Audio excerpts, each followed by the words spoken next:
Hi guys, welcome back to the channel. My name is Ryan. Today's video is going to be episode 3 in my UK chart history series. If you missed episode 1 and 2, the links are in the description box below. But today's video is all about... Ladies and gentlemen, Whitney! Oh yes.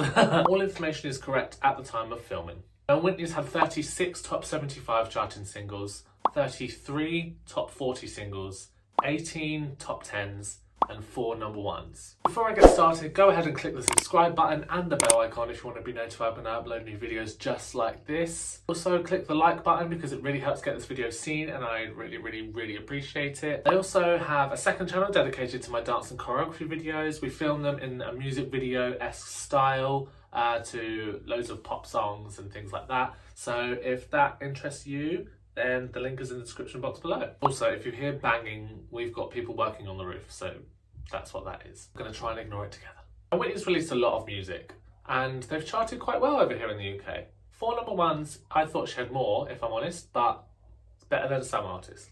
Now we're going to go straight into her singles that reached the top 75 UK chart. The first being You Give Good Love, which reached number 93. Hold Me featuring Teddy Pendergrass reached number 44. I Belong to You reached number 54. And I Didn't Know My Own Strength also reached number 44. I Didn't Know My Own Strength is such a banger. If you haven't listened to Whitney's last album, then please do go ahead and listen to it because it's got some bangers on there. Now I don't believe Hold Me had a music video. If it did, then please let me know in the comment section, but I couldn't find it anywhere unless I just wasn't looking correctly. But I don't think it had a music video, so that could be why it didn't really chart as high. You Give Good Love was one of her first songs, so I'm not quite sure why that charted so low in the UK. You'll have to let me know if it charted higher in your country. Now, like I said before, Whitney's got a lot of songs that made it into the UK charts, so we're going to move on to the top 40 charting tracks. First up, we have Didn't We Almost Have It All and Where Do Broken Hearts Go, both landing at number 14. It Isn't, It Wasn't, It Ain't Never Gonna Be with Aretha Franklin landed at number 29. I'm going to be honest, I didn't know that was a thing.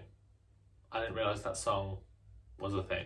So researching this, I'm a big Whitney fan as well, so I was like, let me listen to this. Maybe I just need to go back and listen to her older catalogue, I don't know. All the Man That I Need landed at number 13. My Name Is Not Susan landed at number 29. That song is a banger. I love that song so much. My name is not Susan. Run to You from the Bodyguard soundtrack landed at number 15. I'm surprised at that. Run to You is probably one of my favourite Whitney songs, and I'm surprised that it didn't get higher in the UK chart, actually. It wasn't heavily featured in the Bodyguard movie. It was kind of a throwaway song. It wasn't highlighted as much as I Will Always Love You or Queen of the Night or something like that, you know? Speaking of Queen of the Night, it landed at number 14. Again, that seems quite low for a song like that. Something in Common with Bobby Brown landed at number 16. Exhale Shoot Shoot landed at number 11. Count on Me landed at number 12. Step by Step from the Preacher's Wife soundtrack landed at number 13. That song is a banger. If you haven't heard it, go listen to it. Again, one of my favourite Whitney songs. I Believe in You and Me landed at number 16. I Learned from the Best landed at number 19. Heartbreak Hotel was at number 25. And What You Looking At landed at number 13. Now these charts aren't terrible. They aren't the worst that we've seen so far. But some of them shocked me, like The Queen of the Night and Run to You. My Name Is Not Susan landed quite low, as you can see. And yeah, some of these shocked me. Let me know if any of these chart positions have shocked you so far. Let me know if it was different in your country. I'd really like to know. Now I'm breezing through these because, like I said, Whitney's got so many songs and this video is going to be long enough already. We're moving on to Whitney's top 10 hits here in the UK. First off, we have How Will I Know, which reached number 5. Banger. That song is so good. The Greatest Love of All landed at number 8. So Emotional also landed at number 5. And Love Will Save the Day landed at number 10. I should have said this at the beginning of the video, but I've got new glasses and my eyes are trying to get used to them, so that's why I'm wearing them today. I'm Your Baby Tonight landed at number 5 and I'm Every Woman at number 4. Both those songs are bangers. I Have Nothing landed at number 3. Again, another banger from the Bodyguard soundtrack. When You Believe featuring Mariah Carey landed at number 4. I thought that was a number 1. Before I did the research, I thought that was one of Whitney's number 1 singles, but apparently not. Taken from the Prince of Egypt movie soundtrack. If you haven't seen that film, go watch it. Really great movie, and the soundtrack is stunning. One of my favourite Whitney songs, It's Not Right But It's Okay, landed at number 3. I'm glad that was a hit. My Love Is Your Love landed at number 2. If I Told You That featuring George Michael landed at number 9. I only found out about that song last year, I think it was, and I'm obsessed. I love it so much.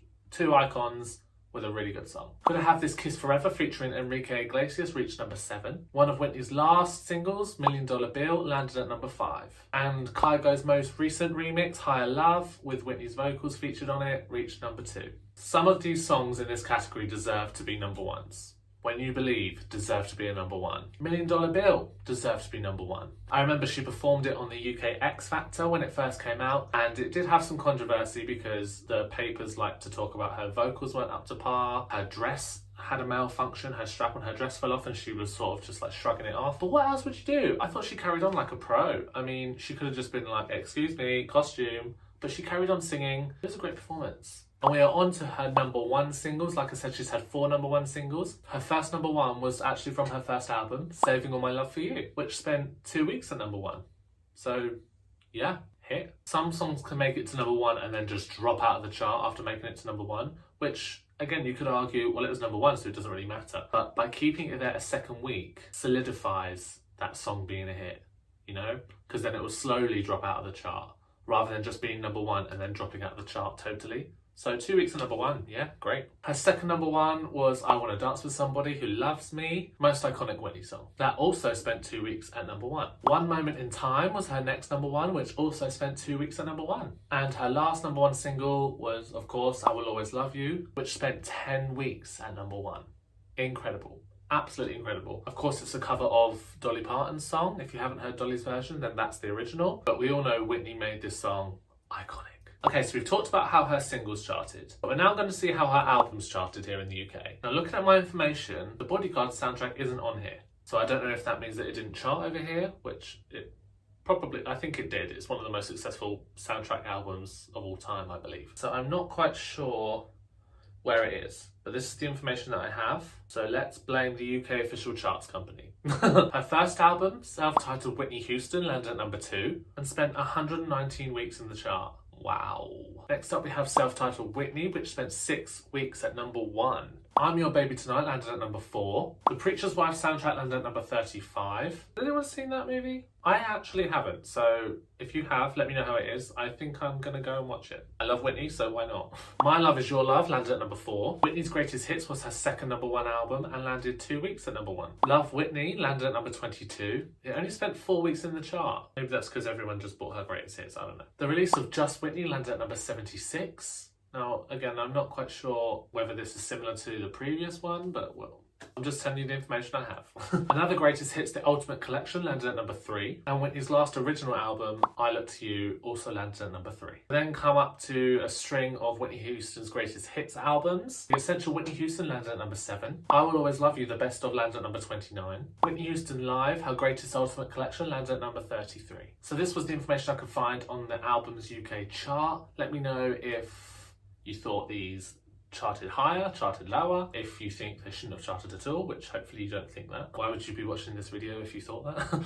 Let me know in the comment section below if any of the charts so far have shocked you. So that's it. That's all of Whitney's UK charts so far. I mean, who knows if another artist brings out a song like Kygo did and remixes her vocals on top of a remix. I'd be down for that. I also would be down for an album of unreleased tracks. I really want to hear what songs we haven't heard before from her, you know. My love for Whitney is ever growing, so go and support these artists in these videos wherever you buy your music. Go and stream the songs, go and buy the albums, because she's left a legacy of great music and we should support that. Who else do you want to see in the UK chart history series, guys? Let me know in the comment section below. I've got some artists in my back pocket that I think I'm going to pull out, but I want to know who you want to find out more about. Don't forget to subscribe. Again, this is a series, so I will be uploading more videos and reactions along the way. The UK's in lockdown, so what else have I got to do? Please give this video a big thumbs up, because like I said, it really does help get this video seen and I really, really, really appreciate it. And I will see you on the next one.